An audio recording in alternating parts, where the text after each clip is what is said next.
Hello সবাইকে। কারা, কারা কাঁচা আম ভালোবাসো বলো তো? যারা ভালোবাসো তাদের কিন্তু এই ভিডিওটা অবশ্যই দেখতে হবে। আমার বান্ধবী কাম কলিগ পারমিতা তাদের বাড়ির গাছ থেকে কিছু আম আমাকে দিয়েছিল।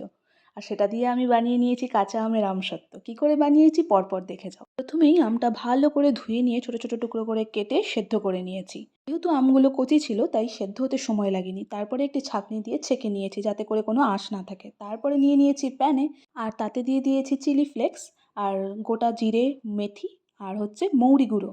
আর সাথে দিয়েছি স্বাদ মতো নুন আর স্বাদ মতন চিনি। যেহেতু টক আমগুলো তাই একটু বেশিই চিনি দিয়েছিলাম আমি। যেহেতু কাঁচা আম তাই ফুড কালার দিলে দেখতে একটু বেশি সুন্দর লাগে, কিন্তু আমার কাছে অ্যাভেলেবেল ছিল না তাই আমি দিতে পারিনি। তারপর ভালো করে মিশিয়ে একটা ঘন টেক্সচার করে নিয়েছিলাম আর একটা থালা নিয়েছিলাম, সেখানে তেল মাখিয়ে নিয়েছিলাম। তারপর হালকা গরম থাকতেই থালার মধ্যে ঢেলে নিয়েছিলাম। দেখো কি সুন্দর লাগছে না দেখতে। রোদে দিয়ে রেখেছিলাম। অ্যাট লাস্ট রেডি কাঁচা আমের আমসত্ত্ব। তারপরে সুন্দর করে ছুরি দিয়ে কেটে পিস পিস করে নিয়েছিলাম। মানে খেতে অসাধারণ হয়েছিল।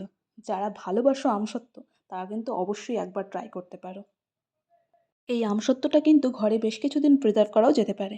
কেমন লাগলো ভিডিওটা অবশ্যই জানাবে। আবার আসবো নতুন ভিডিও নিয়ে। টাটা।